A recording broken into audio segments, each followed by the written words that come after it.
முரளியை பார்த்தா அபியா அவங்க அத்தை எல்லாருமே சேர்ந்து சந்தோஷமாக சிரிச்சிட்டே இருக்காங்க. அங்கேருந்து முரளி முடியாமல் வராரு. வந்தவொடனே இன்னும் கொஞ்சம் தண்ணி வேணுமாப்பா அப்படின்னு சொல்லிட்டு அவங்க அத்தை கேட்குறாங்க. ஐயோ எனக்கு தண்ணிலாம் வேண்டாம், உள்ள காரில் இருக்கு, நான் போய் குடிச்சிக்கிறேன், நான் வீட்டுக்கு போகிறேன் அப்படின்னு சொல்லிட்டு அப்படியே அங்கேருந்து போகிறாரு.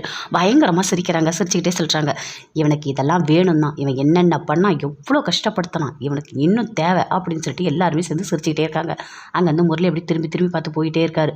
அப்போ யோசிக்கிறாரு, எனக்கு இந்த அளவுக்கு ஆறுனதுக்கு காரணமே இந்த ஆண்டாளம்மாவாக தான் இருக்கும், வேணும் தான் பண்ணியிருக்கீங்கன்னு எனக்கு தெரியுது, ஆனால் இருக்குது உங்களுக்கு அப்படின்னு சொல்லிட்டு அப்படி திரும்பி போயிட்டே இருக்காரு. என்ன பண்ணாங்கன்னே தெரியலையே, இத்தனை வாட்டி பாத்ரூம் போகிற மாதிரி ஆயிடுச்சு, உடம்பு ஒன்றுமே முடியலையே அப்படின்னு சொல்லிட்டு அப்படி யோசிச்சுட்டே வீட்டுக்கு போகிறாரு. எல்லாருமே சேர்ந்து பேசிக்கிட்டே இருக்காங்க.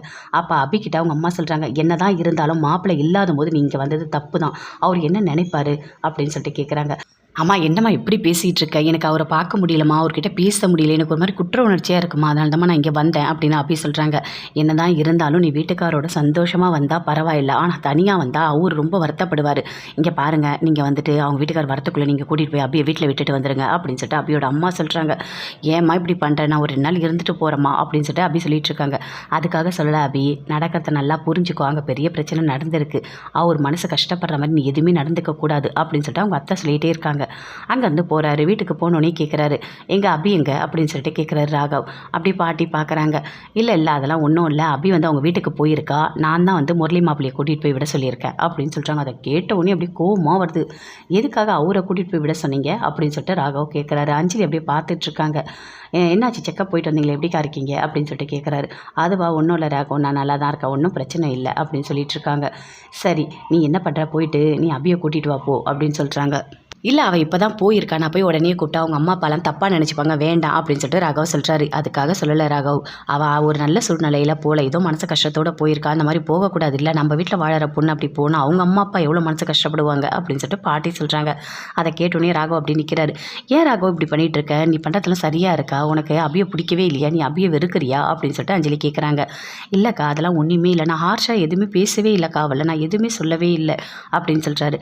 இங்கே பாரு ராகவ், நீ எதுவுமே பேசவே இல்லைனாலும் அவள் ஏதோ ஒரு மாதிரி மனசு கஷ்டமாக தான் இருக்கா அப்படின்னு சொல்லிட்டு பாட்டி சொல்கிறாங்க.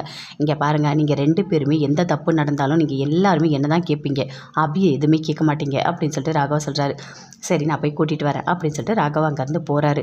அங்கே வீட்டில் எல்லாருமே சொல்லிகிட்டு இருக்காங்க, நீ வீட்டுக்கு போகிறதா நல்லது, நீங்கள் இருக்க வேண்டாம் அப்படின்னு சொல்லிட்டு. அங்கே அந்த ராகவ் பார்த்தோன்னே, வாங்க மாப்பிள்ள வாங்க உள்ளே வாங்க அப்படின்னு சொல்லிட்டு உள்ளே கூப்பிட்றாங்க. அப்படியே சுற்றி பார்க்குறாரு, எல்லாருமே பார்க்குறாங்க. அபி உள்ளே வா, உங்ககிட்ட ஒரு நிமிஷம் பேசணும் அப்படின்னு சொல்லிட்டு உள்ளே கூட்டிகிட்டு போகிறாரு. உள்ளே கூட்டிகிட்டு போனோன்னே சொல்கிறாரு, நீ வீட்டுக்கு வா அப்படின்னு சொல்லிட்டு. ஏங்க இப்படி பண்ணிகிட்ருக்கீங்க, நான் நிம்மதியாக இருக்கிறதே உங்களுக்கு பிடிக்கலையா, நான் இங்கே கொஞ்ச நாள் இருந்துட்டு வரேன்னு சொன்னேன், எதுக்காக நீங்கள் உடனே வந்து என்னை கூப்பிடுறீங்க, என்னை இப்படியே விட்டுடுங்க, தயவு செய்து என்னை இப்படியே விட்டுடுங்க, நான் அங்கே வரவே மாட்டேன் அப்படின்னு சொல்கிறாங்க. இங்கே பாரு நல்லா தெரிஞ்சுக்கோ, 8 மாதம் நீ அங்கே இருக்கன்னு சொல்லியிருக்க, அந்த 8 மாதமும் நீ அங்கே தான் இருக்கணும், அதுக்கப்புறம் நானே உன்னை கொண்டு வந்து இங்கே விடுறேன் அப்படின்னு சொல்கிறாரு. ஏன் இப்படி பண்ணிகிட்டு இருக்கீங்க, என்னை பார்த்தா உங்களுக்கு எப்படி தான் தெரியுது, ஜெயிலர் என்னை கஷ்டப்படுத்தணும்னு நீங்கள் நினச்சிட்டு இருக்கீங்களா, எனக்கு அங்கே நிம்மதியே இல்லை, எவ்வளோ கஷ்டமாக இருக்குது தெரியுமா, நான் கல்யாணம் பண்ணி வந்த முதல் நாளே என்னோட கனவு ஆசை எல்லாத்தையுமே ஒன்றும் இல்லாமல் ஆக்கிட்டீங்க அப்படின்னு சொல்லிட்டு அபி பயங்கரமாக ஃபீல் பண்ணுறாங்க. இங்கே பாரு அபி, தயவு செய்து நீ வீட்டுக்கு வந்துரு, ஏன்னா அங்கே பாட்டி அஞ்சலி அக்கா எல்லாருமே ரொம்ப ஃபீல் பண்ணுறாங்க, நீ வா போகலாம், உன்னை கையை எடுத்து கும்பிட்றேன், தயவு செய்து என் கூட வந்துரு, அதுக்கப்புறம் வா இங்கே அப்படின்னு சொல்கிறாரு. அதை கேட்டோன்னே அப்படி சொல்கிறாங்க. இங்கே பாருங்கள், நீங்கள் என்ன கூப்பிட்டாலும் நான் வரவே மாட்டேன், என்ன அங்கே வச்சு செய்கிறீங்கல்ல, நீங்கள் எவ்வளோ கஷ்டப்படுத்துறீங்க எனக்கு தான் தெரியும், கண்டிப்பாக நான் உங்கள் கூட வரவே மாட்டேன், உங்களுக்கு ஒன்று தெரியுமா, 8 மாதம் அக்ரிமெண்ட் போட்டிருக்கீங்க, அது 2 மாதம்னு சொல்லிட்டு முடிச்சுட்டு என்னை இப்படியே விட்டுடுங்க, தயவு செய்து நான் உங்கள் கூட வரமாட்டேன் அப்படின்னு சொல்லிட்டு அப்படி கோவமாக சொல்கிறாங்க அபி. அதை கேட்டோன்னே அப்படி பயங்கரமாக டென்ஷன் ஆகிறாரு, அப்படியே வேர்க்குது ஃபுல்லாக ஒரு மாதிரி ஆகிறாரு. ஆனோடனே அப்படியே அபி பார்க்குறாங்க, ஓடி போய் ஃபேன் போடுறாங்க, உட்காருங்க அப்படின்னு சொல்கிறாங்க. இல்லை எனக்கு ஒரு மாதிரி இருக்குது, தயவு செய்து நான் சொல்கிறத கேளு, நீ என் கூட வந்துரு அப்படின்னு சொல்கிறாரு. ஒரு நாளாவது என் அன்பாக நடத்திருப்பீங்களா, அன்பாக பேசியிருப்பீங்களா, என்னை எவ்வளோ கஷ்டப்படுத்துறீங்கன்னு உங்களுக்கு தெரியுமா, நான் ஒவ்வொரு நாளும் அங்கே நரகத்தில் இருக்க மாதிரி தான் இருக்கேன் அப்படின்னு சொல்லிட்டு இருக்காங்க.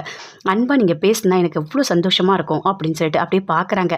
நீங்கள் மதுவை தான் மனசில் நினச்சிட்ருக்கீங்க, அதனால தான் என்னை வெறுக்கிறீங்கன்னு எல்லாமே எனக்கு தெரியும் ராக்கி பாய், எனக்கு எல்லாமே தெரிஞ்சு தான் நான் உங்கள் கூட இருக்கேன் அப்படின்னு சொல்லிட்டு அப்படியே பார்த்துக்கிட்டே இருக்காங்க.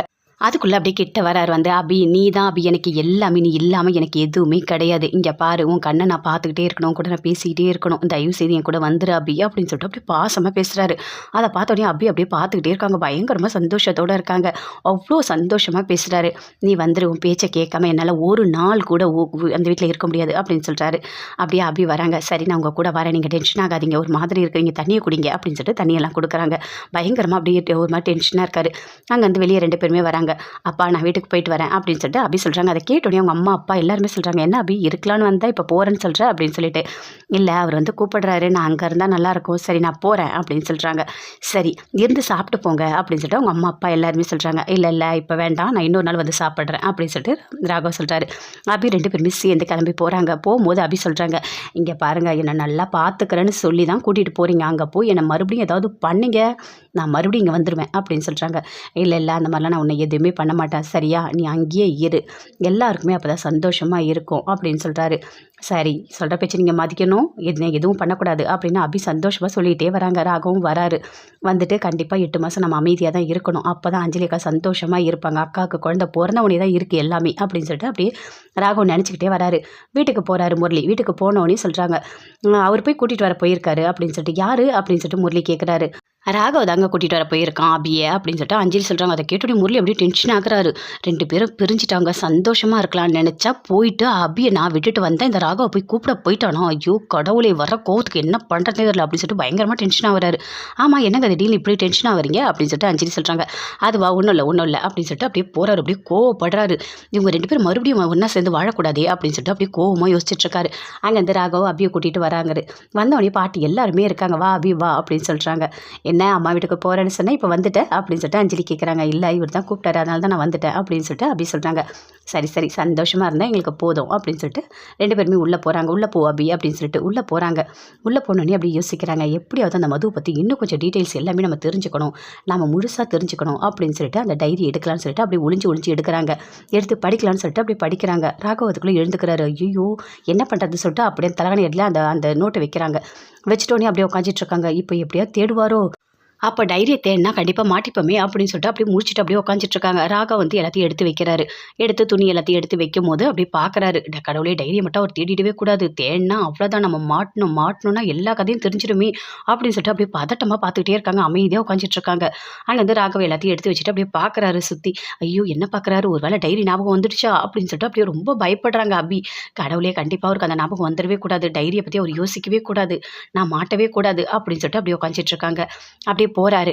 போயிட்டு அடுத்த ட்ரெஸ் எல்லாத்தையும் எடுக்கிறாரு. அதுக்குள்ளே கடற்கண்டு டைரி எடுக்கிறாங்க. எடுத்து அவர் பக்கமாக அப்படி ஓரமாக வச்சிடுறாங்க. அப்பா இப்போ வச்சாச்சு, இனிமேல் ஒரு பிரச்சனையும் கிடையாது, கண்டிப்பாக அவர் எடுத்துப்பார் அப்படின்னு சொல்லிட்டு அப்படி சந்தோஷமாக இருக்காங்க, அமைதியாக இருக்காங்க. அதே மாதிரி சுற்றி பார்க்குறாரு. அங்கே டைரி இருக்குது, அதே இடத்துலையே இருக்குது, கரெக்டாக எடுத்துக்கிறாரு. எடுத்து எல்லாத்தையும் உள்ளே வச்சு பேக் பண்ணுறாரு. அப்படியே பார்க்குறாங்க அபி.